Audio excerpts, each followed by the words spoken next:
Bueno, ¿qué tal? Buen día. Mi nombre es Gabriel Canal y les voy a hablar de dislipemias el día de hoy, la clase de turno sobre prevención cardiovascular. Como introducción, las enfermedades cardiovasculares son la principal causa de muerte y está confirmado que el incremento del colesterol transportado por las LDL es un factor independiente de mortalidad. Las dislipemias son un factor individual más relevante para su desarrollo. La retención del LDL y otras lipoproteínas en un evento, es un evento clave para la aterogénesis, ¿sí?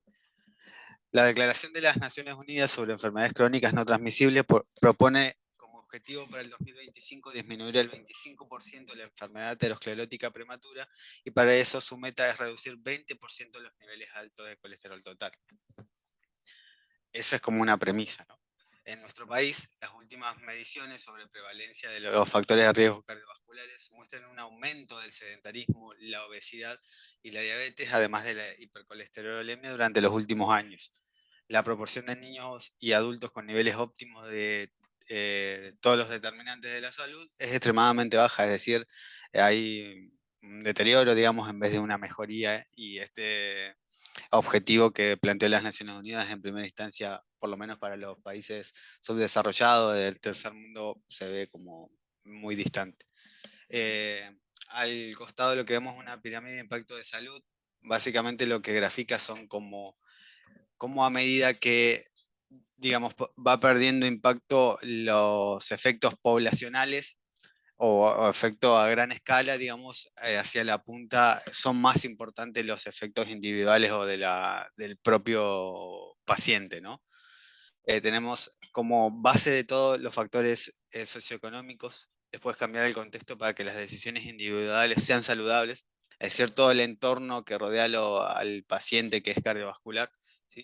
Las intervenciones protectoras de larga duración, ahí donde empezamos a hacer efectivo tanto a nivel grupal, digamos, como población, como también particularmente cada uno. Después, centrar el texto en el cuadro de texto, es decir, que el contexto del paciente, digamos, sea, o sea, el tratamiento sea individualizado para cada uno, ¿sí? Y siempre el consejo y la educación. Vamos a empezar entonces los lípidos. ¿Qué son los lípidos? Los lípidos son sustancias hidrofóbicas que circulan por la sangre.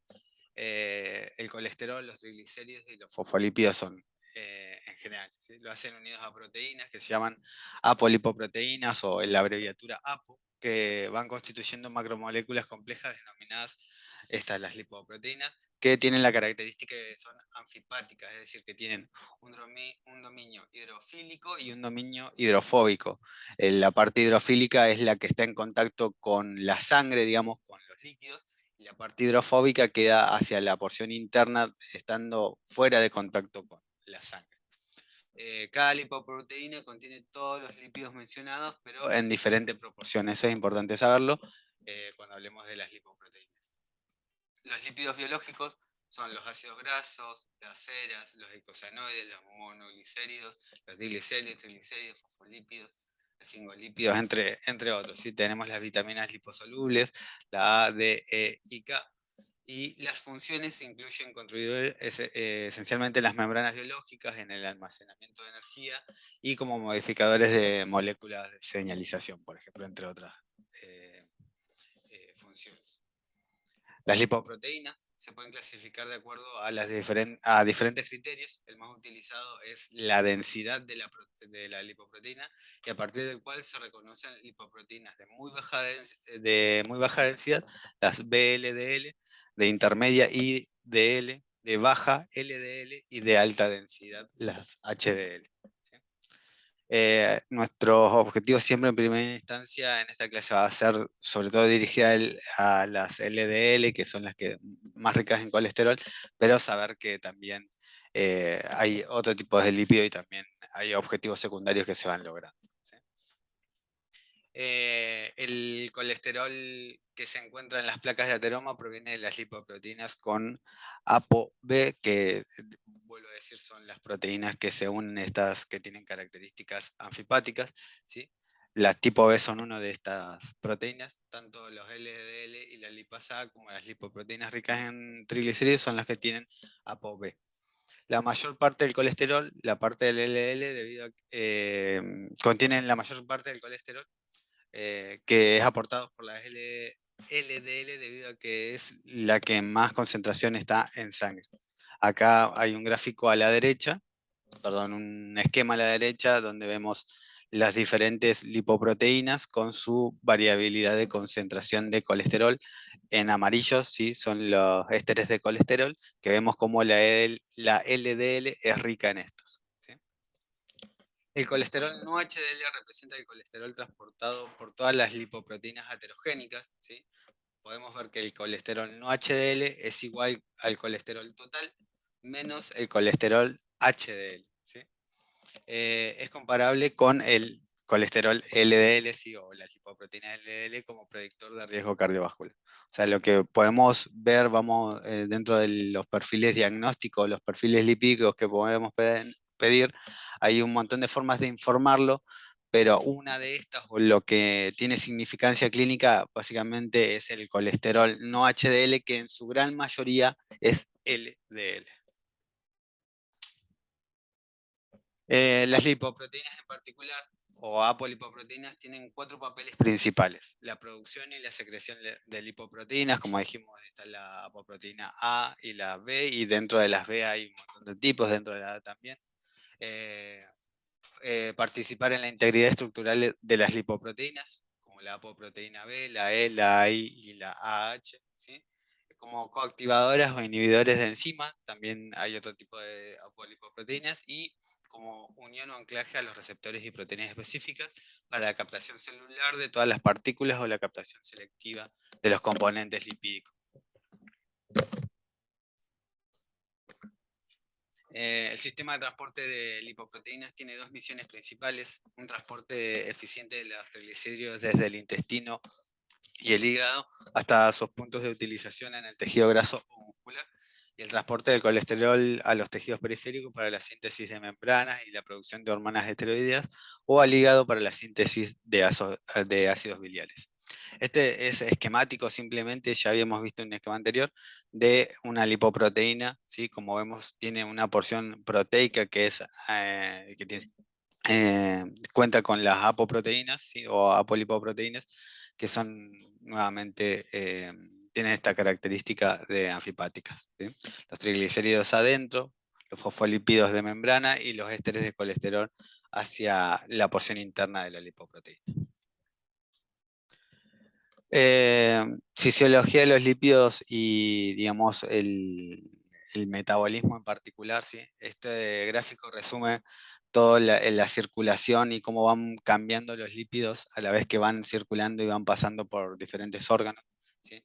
Lo que vemos es que nosotros vamos a ingerir los lípidos a través de la dieta, ¿sí? La dieta va a llegar a nivel intestinal, donde debido a la lipasa pancreática, ¿sí? Se van a formar micelas, ¿sí? Van a ser la forma de lípidos que se van a poder absorber a partir de kilomicrones, como muestra el gráfico acá. ¿Sí? Lo que son las micelas básicamente es eh, que la lipasa genera un efecto de saponificación, es decir, que forma también una porción hidrofílica y una porción hidrofóbica, y a partir de esta van a quedar disponibles, ¿sí? Para su absorción. Van a viajar en forma de kilomicrones, ¿sí? Que son las primeras lipoproteínas que se van a formar.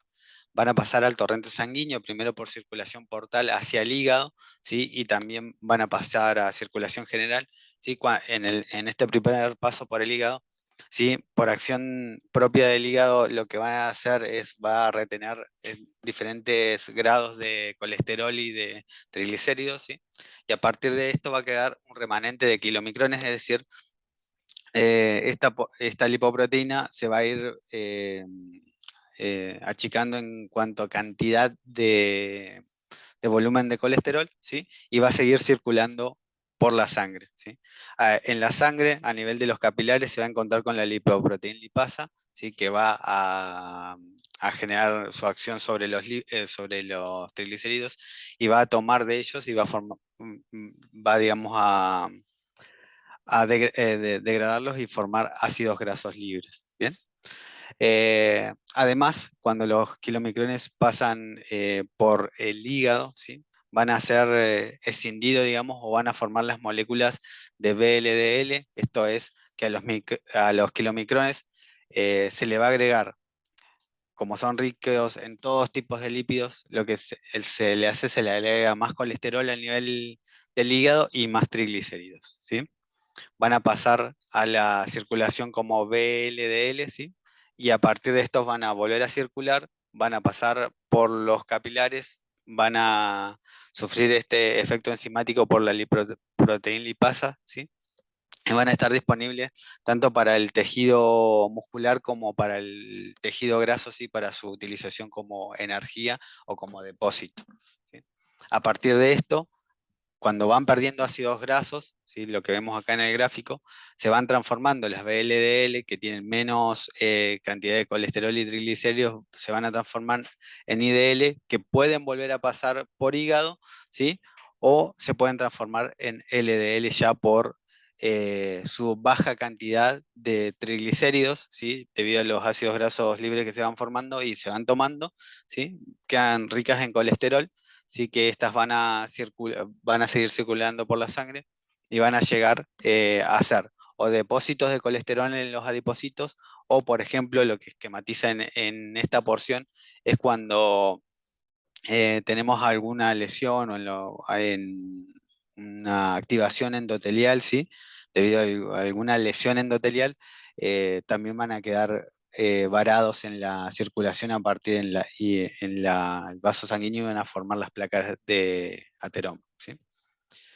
Por último, para mostrarles en dirección inversa a lo que hace la circulación, digamos, de hígado hacia los tejidos periféricos, lo que trae colesterol hacia el hígado, ¿sí? Y permite que sea utilizado como base para formar ácidos biliares, ¿sí? Es el HDL. El HDL eh, contiene colesterol y también triglicéridos en una proporción más o menos 50 y 50, ¿sí? Y lo que hace es justamente llevarlo al hígado para que esté disponible y así utilizarlo, ¿no? O sea, el HDL es el llamado colesterol bueno, porque lo que hace es tomarlo de los tejidos periféricos, ¿sí? Disminuir el colesterol en sangre y lo lleva hacia el hígado para la utilización. Acá vemos una clasificación, esto es también esquemático, no ahondé en la parte de la clasificación de las dislipemias, pero lo que podemos ver es que se pueden clasificar en primarias o genéticas y en secundarias, ¿sí? Las primarias pueden ser hipercolesterolemia o hipertrigliceridemia. Tenemos la hipercolesterolemia familiar, que puede ser poligénica, o la dislipemia familiar combinada, ¿sí? La hipertrigliceridemia, lo mismo, familiar, dislipemia familiar combinada, o un déficit de lipasa lipoproteica, como dislipemia de causa primaria. Y de causa secundaria, tenemos que pueden ser secundarias a patologías o por factores ambientales. Las secundarias a patología tenemos el hipotiroidismo, el síndrome nefrótico y la colestasia, que generan hipercolesterolemia, y la obesidad, la diabetes y la insuficiencia renal más hipertrigliceridemia, ¿sí? Y como factores ambientales, bueno, la dieta rica en grasas, saturada, el colesterol, las drogas como los androgénicos o los anabólicos, así que van a aumentar el colesterol en sangre, y las dietas ricas en azúcares refinados, el alcohol, el tabaquismo, las drogas, ¿sí? Dentro de las drogas, los betabloqueantes, diuréticos o estrógenos, que van a generar más hipertrigliceridemia. ¿Cómo hacemos diagnóstico de dislipemia? ¿Sí? Eh, Todas las lipoproteínas que contienen ApoB con un diámetro menor a 70 nanómetros pueden atravesar la barrera endotelial, sobre todo si hay disfunción endotelial, quedándose atrapadas después de interaccionar con estructuras extracelulares como los proteoglucanos. La ApoB, que se queda retenida en la pared arterial, pone en marcha un proceso complejo que conduce a la deposición lipídica y el inicio de la formación de la placa de ateroma, lo que hemos comentado antes. La carga de placa aterosclerótica total se puede determinar por la concentración de LDL circulante y apoproteína B circulantes, y además por la duración total de la exposición a estas lipoproteínas. La cuantificación de la ApoB permite calcular directamente el número de partículas heterogénicas del plasma. El rendimiento analítico de los métodos de cuantificación de ApoB es superior al cálculo del LDL y el colesterol no HDL, pero pocos laboratorios tienen los sets para hacerlo y pedir ApoB en general es un poco más caro, ¿sí? Para dosarlo, ¿sí? Para la toma de muestra de sangre no es necesario que el paciente esté en ayuno. Esto está bueno recordarlo porque cuando pedimos un perfil lipídico, por ahí nos queda la duda si el paciente tiene que estar en ayuno, ¿no? Para solicitarlo, y en realidad no requiere estar en ayuno el paciente. El perfil lipídico consta de la medida del colesterol total, triglicéridos, HDL, LDL y la relación colesterol total HDL. También se puede calcular con la fórmula de Fridwell, ¿sí? Esto en general los médicos clínicos lo suelen utilizar, ¿sí? Que para nosotros que en general tenemos los datos en miligramos de decilitro, lo que vamos a hacer es tomar el LDL, que va a ser igual al colesterol total, menos los HDL, menos los triglicéridos sobre 5. Eh, Como un dato anecdótico nada más que quise poner, ¿sí? Que en la actualidad no se recomienda el estudio genético para el diagnóstico de dislipemia, esto sobre todo para las primarias, ¿no?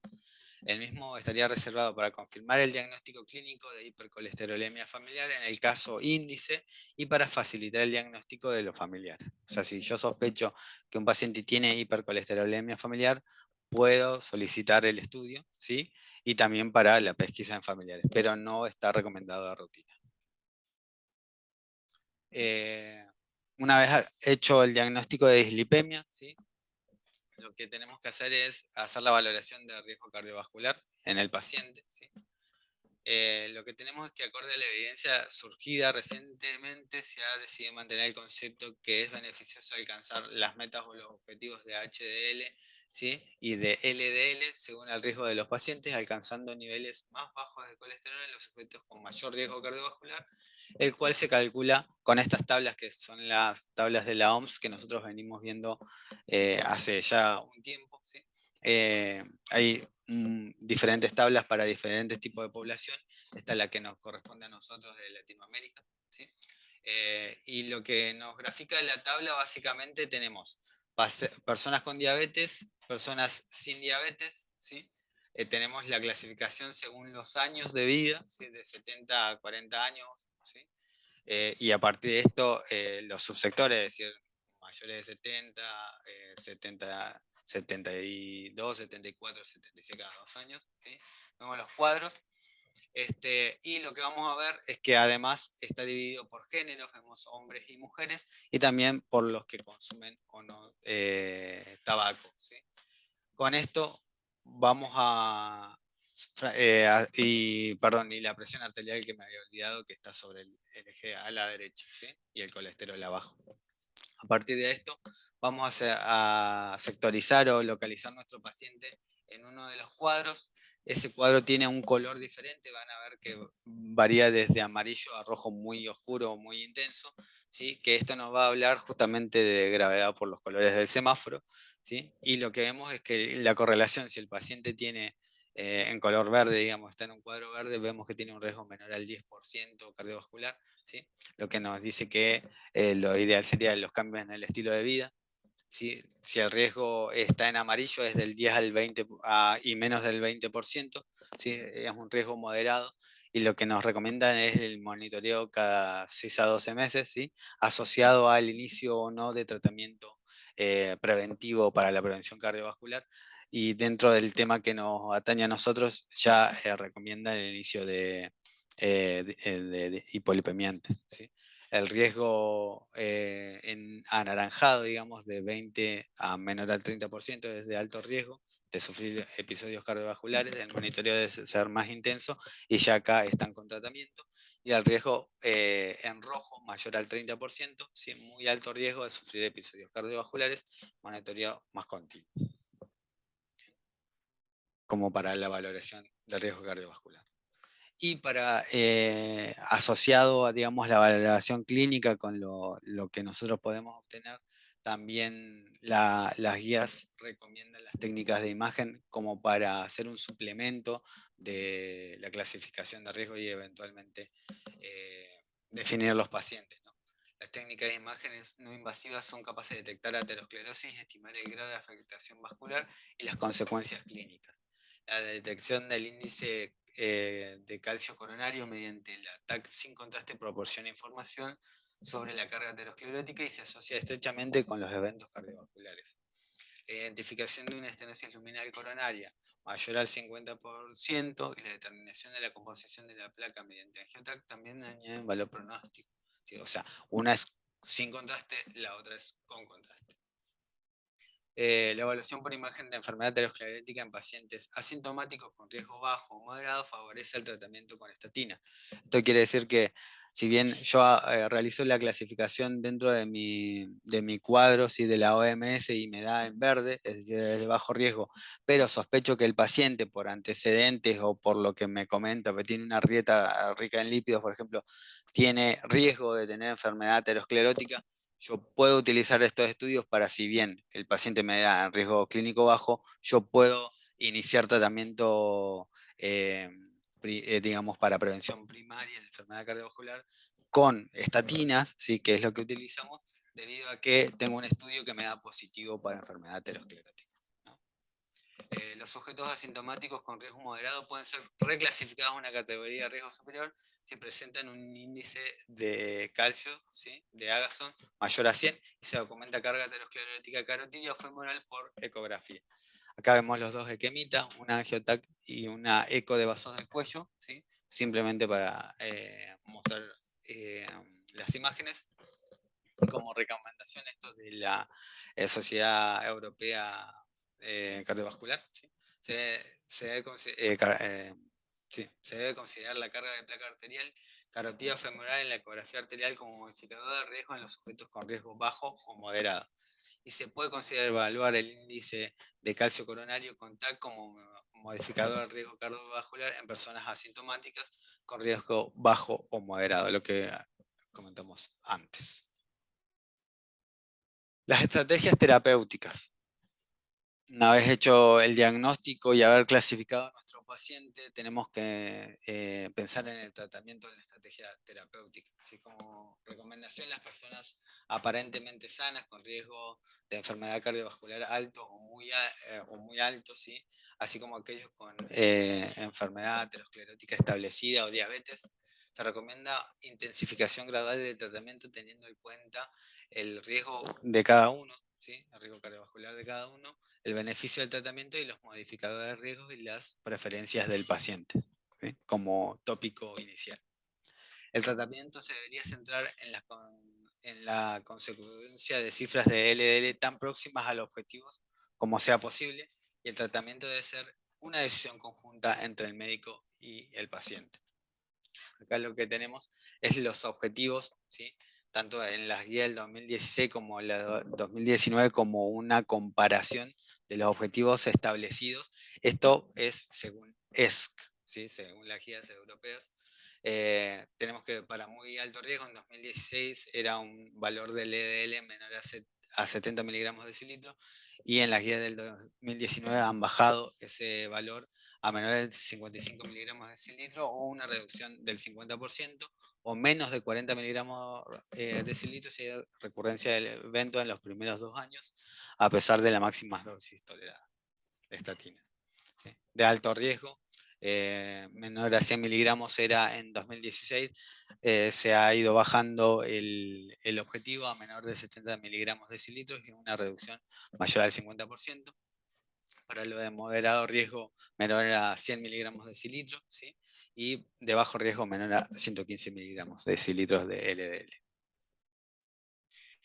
Continuando con los objetivos terapéuticos, esto básicamente habla de lo mismo, ¿sí? Lo que quería resaltar es que también hay objetivos con respecto al colesterol no HDL, hablando de colesterol no HDL, de apoproteína B y de triglicéridos, ¿sí? Los objetivos son en miligramos de colesterol no HDL, menos 85, 100 o 130 miligramos de decilitros.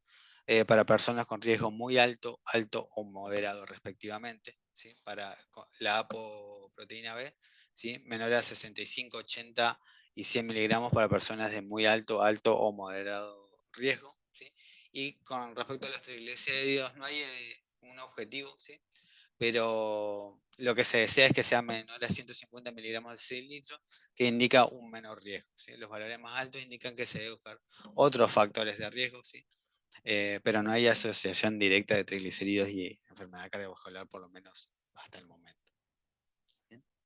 En primera instancia, pensar en el tratamiento no farmacológico para todos los pacientes, tanto de bajo, moderado, alto, muy alto riesgo.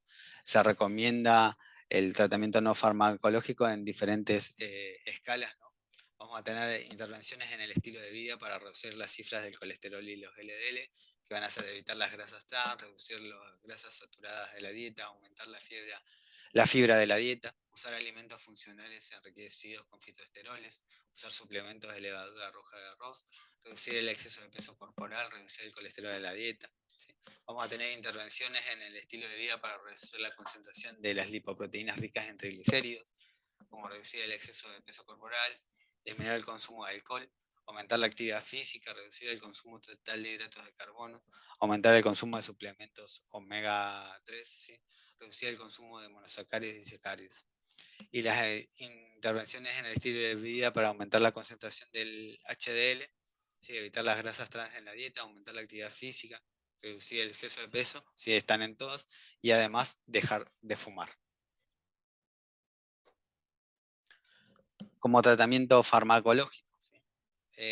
Los hipolipemiantes disponibles en la actualidad son los inhibidores específicos de la HMG-CoA reductasa, ¿sí? Que es la abreviación de todo esto, ¿sí?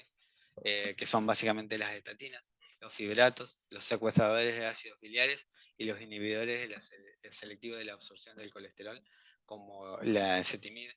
¿Sí? Y los más recientes inhibidores de esta proteína, que es la PC5K9. ¿Sí? Además tenemos el ácido bempedoico, que es un inhibidor oral de la síntesis del colesterol y se ha aprobado recientemente. Se recomienda la determinación de la concentración de los LDLs de 4 a 6 semanas tras el inicio y el cambio de cualquier estrategia terapéutica. Tenemos las recomendaciones entonces de tratamientos.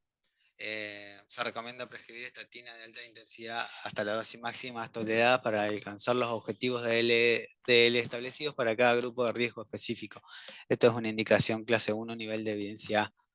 Para las personas menores de 70 años, aparentemente sanas y con riesgos muy altos, se debe considerar un objetivo fundamental de LDL menor a 55 miligramos de litros o la reducción del 50%. Esto es clase 2A, nivel de evidencia C. Vemos que para pacientes con enfermedad aterosclerótica establecida, se recomienda un tratamiento de hipolipemiantos con un objetivo de LDL menor a 55 y una reducción mayor al 50% de los valores basales. Nuevamente, clase 1, nivel de evidencia A. Se recomienda el tratamiento con doble o combinado con ezetimibe si los objetivos no se alcanzan con las dosis máximas toleradas de estatina. Esto es clase 1, nivel de evidencia B. Lo vamos a ir repasando. Se recomienda la politerapia con los inhibidores de esta proteína como prevención secundaria para los pacientes que no alcanzan los objetivos con las dosis máximas toleradas de estatinas y ezetimibe. Esto es clase 1, nivel de evidencia A. Algunas recomendaciones extra, ¿sí? Vamos a hablar de cada fármaco en particular, si nos vamos a enfocar en las estatinas y el ezetimibe y algunos breves comentarios de las nuevas drogas, ¿sí? Nuevas y viejas drogas. Las estatinas disminuyen el LDL, por lo que reducen la morbilidad y la mortalidad de la enfermedad aterosclerótica, así como la necesidad de las intervenciones coronarias. También disminuyen los triglicéridos y pueden reducir el riesgo de pancreatitis. Por lo tanto, son el medicamento de primera elección para pacientes con aumento del riesgo de aterosclerosis. Su efecto depende de la dosis, ¿sí? Tenemos diferentes intensidades objetivas, ¿sí? Con respecto a las dosis de estatinas, y vemos que la alta intensidad, ¿sí? Es la reducción del 50% del LDL, que es uno de los objetivos buscados, ¿no? Y la variabilidad individual. Además, su efecto depende de la dosis, ¿sí? Como habíamos dicho, y de la variabilidad individual. Esto tiene que ver con diferentes fenotipos que tienen alguna variabilidad enzimática que pueden generar o no justamente ser más efectivo o no las estatinas debido al metabolismo de las mismas. Las estatinas además tienen efectos pleiotrópicos, que quiere decir que son efectos antiinflamatorios y antioxidantes que se están estudiando. Actualmente se conoce que existen, pero no tienen una indicación particular. ¿Sí? El mecanismo de acción de las estatinas reducen la síntesis del colesterol hepático por un mecanismo de inhibición competitiva de la HMG-CoA reductasa. ¿Sí? La disminución de la concentración del colesterol intracelular induce un aumento de la expresión de los receptores de LDL, ¿sí? En la superficie de los hepatocitos, lo que produce un aumento de la captación del LDL desde la sangre y una disminución concomitante de la concentración circulante. Como farmacocinética se absorben parcialmente en el intestino y sufren gran primer paso hepático. De todas las estatinas, la atorvastatina tiene mayor selectividad y duración de su efecto sobre el hígado. ¿Sí? De los de uso habitual, solo la simvastatina tiene eliminación renal significativa, es la única que tenemos que tener en cuenta si el paciente tiene algún grado de insuficiencia renal. Como efectos adversos, el más frecuente es la miopatía, pero sucede muy poco, en 5 al 10% de los casos. Se ha descrito en un metaanálisis la ganancia ponderal y la asociación con diabetes, pero esto todavía está en estudio, ¿sí? Hay aumento de las enzimas hepáticas, pero en general suele ser reversible y no tiene indicación de un seguimiento con perfil hepático, y la rhabdomiólisis es extremadamente rara. Otros efectos comunes son los efectos gastrointestinales como las náuseas, la diarrea, ¿sí? La dispepsia. La evidencia actualmente disponible procede de metaanálisis que indica que el beneficio clínico no depende del tipo de estatina, sino del grado de reducción absoluta de los LDL, y a partir de esto podemos graduar diferentes tipos de intensidades. ¿Sí? En el gráfico acá abajo lo que podemos ver es dentro del hepatocito, si esto es esquematización del hepatocito, dónde van a actuar las estatinas. Dijimos que son inhibidoras de la HMG-CoA reductasa, que intervienen en la transformación de la acetilcolina hacia el colesterol. Esto es por medios de bases glucémicas, ¿sí? O bases no glucémicas. ¿Sí? El piruvato es producto de la degradación de la glucosa, ¿no? Y lo que hace va a ser justamente inhibir a nivel enzimático las estatinas, la HMG-CoA reductasa, por lo que la vía justamente de síntesis de colesterol por estos medios va a estar inhibida. Bien. Acá lo que tenemos son asociados a las dosis de,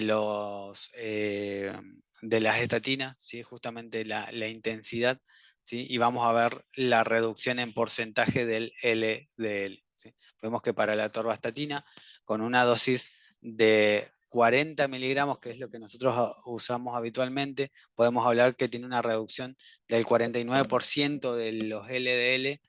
50% es el objetivo, hablamos entonces que es de una intensidad alta, ¿no?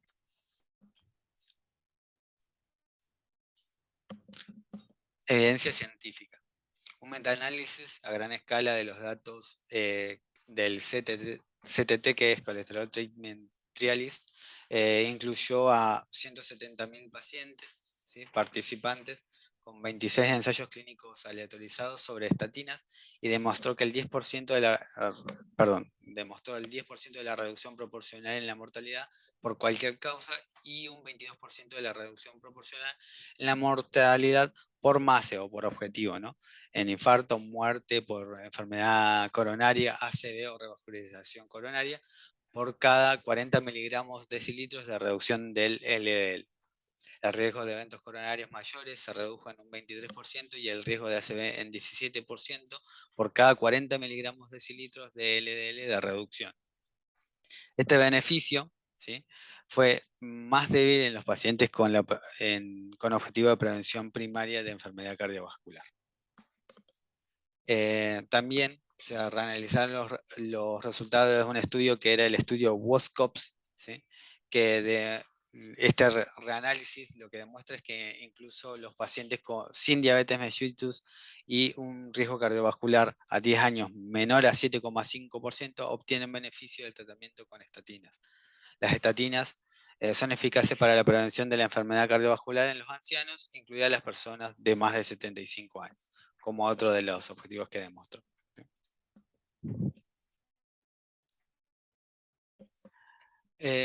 Otro de los fármacos hipolipemiantes, el ezetimibe, ¿sí? El mecanismo de acción es la inhibición de la absorción intestinal del colesterol biliar o de la dieta, sin efectos en la absorción de los nutrientes solubles en grasa, en las vellosidades intestinales, probablemente mediante la interacción de la proteína 1 similar Niemann-Pick, ¿sí? Que es la abreviación esta NPC1L1, reduciendo la cantidad de colesterol que llega al hígado, ¿sí? Como el colesterol llega menos al hígado, está menos disponible, digamos. Al estar menos disponible el colesterol de la dieta para el hígado, lo que hace es aumentar los receptores de LDL, ¿sí? El hepatocito, para justamente captar el colesterol a partir de los LDL, sacándolos de circulación, ¿sí? Entonces disminuye la concentración de los LDL en sangre por aumento de la expresión de los receptores de los LDL y por inhibición justamente del aumento del colesterol proveniente de la dieta.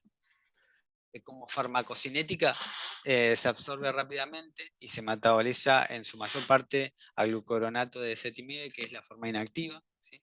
La dosis recomendada es de 10 miligramos día y puede administrarse por la mañana o por la noche. No requiere ajustes en insuficiencia hepática ni renal. El ezetimibe como tratamiento único a una dosis de 10 miligramos día reduce el LDL de los pacientes con hipercolesterolemia o hipercolesterolémicos en un 15 a 22%. ¿Sí? Un metaanálisis de ensayos clínicos aleatorizados con 2.700 personas ha demostrado que se produjo una reducción del 18,5% del LDL, ¿sí? Respecto al placebo. Además, generó un aumento de los HDL del 3% y redujo los triglicéridos 8% y el colesterol 13%. En tratamiento combinado, si el ezetimibe y las estatinas redujo el LDL en un 15% adicional respecto a la misma dosis de estatina, es decir, tiene un efecto sinérgico. También se ha demostrado que esta combinación tiene mayor efecto hipolipemiante que la estrategia de doblar la dosis de estatinas. En los pacientes que tomaban estatina, cambiar el tratamiento combinado con ezetimibe aumenta el efecto de los hipolipemiantes en un 11 al 15%. O sea, si cambiamos la estrategia, también se ha demostrado que favorece la disminución de los lípidos. La evidencia científica sobre el ezetimibe. Los estudios EAS, ¿sí? Evaluaron la eficacia del ezetimibe combinada con simvastatina en pacientes con estenosis aórtica y en el estudio SHARP se evaluó su efecto en los pacientes con enfermedad renal crónica. En ambos estudios han demostrado una reducción del evento cardiovascular en el grupo de tratamiento con simvastatina y ezetimibe versus el placebo. ¿Bien? Y en el estudio Improve It, que de este lo hemos escuchado más o por lo menos lo han mencionado, en algunas ocasiones, ¿sí? se ha administrado ezetimibe junto con simvastatina de 40 miligramos a los pacientes con síndrome coronario agudo. Se le autorizaron 18.144 pacientes, de los cuales 5.314 habían tenido un episodio cardiovascular en los 7 años, ¿sí? Y en el grupo de simvastatina y ezetimibe se registraron 170 episodios menos. ¿Sí? Esto quiere decir el 32,7% frente al 34,7% con una P significativa. ¿Sí? Y el LDL entonces en promedio durante el estudio fue de 70 miligramos de decilitro en el grupo de simvastatina y de 55 miligramos de decilitro en el de la combinada. Además, redujeron los accidentes cerebrovasculares en un 21% como un objetivo secundario que se alcanzó, también con P significativa. Otros fármacos hipolipemiantes, tenemos las resinas de intercambio de ácidos biliares, la colestiramina y el colestipol, que estos son bastante conocidos, son viejos fármacos hipolipemiantes. Las dosis de 24 miligramos día y de 20 miligramos día han demostrado disminuir los eventos cardiovasculares por la reducción del LDL en pacientes con hipercolesterolemia, ¿sí? son los primeros lipemiantes en usarse, y su acción es indirecta. Lo que hacen es evitan que los ácidos biliares regresen al hígado por el ilion y no están disponibles para la utilización del colesterol, ¿sí? Es un efecto parecido al del ezetimibe, solo que actúan de formas diferentes como dianas, ¿no? Y como efectos adversos que tienen estos fármacos que generan flatulencia, estreñimiento y dispepsia, esto es lo que justamente los ha hecho con un efecto negativo para la utilización cotidiana de los pacientes. Los inhibidores de la proteína convertasa subtilisina quexina 9, ¿sí? PCSK9. Estos son fármacos más nuevos, son anticuerpos monoclonales. Las formas farmacológicas son el alirocumab y el evolocumab. Lo que hacen es que tenemos la proteína, esta convertasa subtilisina quexina, ¿sí? Que participa en el control mediante la unión a los receptores del LDL, ¿sí? La proteína está circulando por sangre, se une a los receptores del LDL. Lo que vamos a ver que el aumento de esta proteína en plasma disminuye la expresión de los LDL, de los receptores, ¿sí?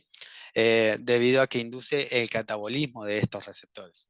Por lo que si disminuimos, es decir, si inhibimos a esta proteína en sangre, vamos a aumentar la expresión de los receptores de LDL, lo que va a generar el aumento de la captación de los LDL y la disminución circulante en sangre.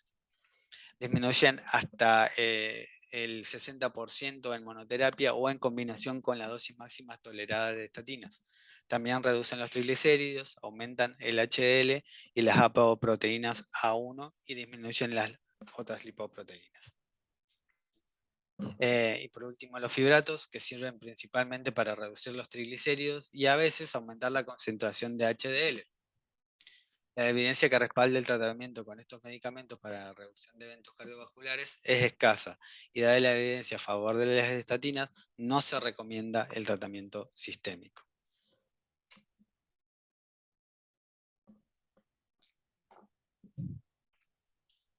Como recomendaciones para los enfermos renales crónicos y las dislipemias y la diabetes y la dislipemia, vamos a tener que en los renales crónicos se recomienda el tratamiento con estatina o el tratamiento doble con estatina y ezetimibe en pacientes con diálisis diaria en estadio 3 a 5 de enfermedad renal crónica, ¿sí? Se debe considerar el tratamiento de los pacientes tratados con estatina y ezetimibe o el tratamiento doble con estatina y ezetimibe al inicio de la diálisis y especialmente si tienen aterosclerosis, ¿sí? Para los pacientes con enfermedad renal crónica y diálisis sin enfermedad aterosclerótica no se recomienda iniciar el tratamiento con estatina, ¿sí? Esta es una clase 3, nivel de evidencia A, ¿sí? Y con respecto a la diabetes y la dislipemia, tenemos que los pacientes con diabetes tipo 2 y muy alto riesgo, ¿sí? Vamos a tener que se recomienda una intensificación del tratamiento hipolipemiante con el objetivo de reducir el LDL menos del 50%, ¿sí? Y un valor menor al 55 miligramos decilitro. Esto es clase 1, nivel de evidencia A, ¿sí? Los pacientes con diabetes tipo 2 mayores de 40 años con alto riesgo se recomienda el tratamiento de hipolipemiante con objetivo fundamental de reducir el LDL menos del 50% o menos de 70 miligramos decilitro en los mayores de 40 años. Si esto también es clase 1, nivel de evidencia A. Y eso es todo.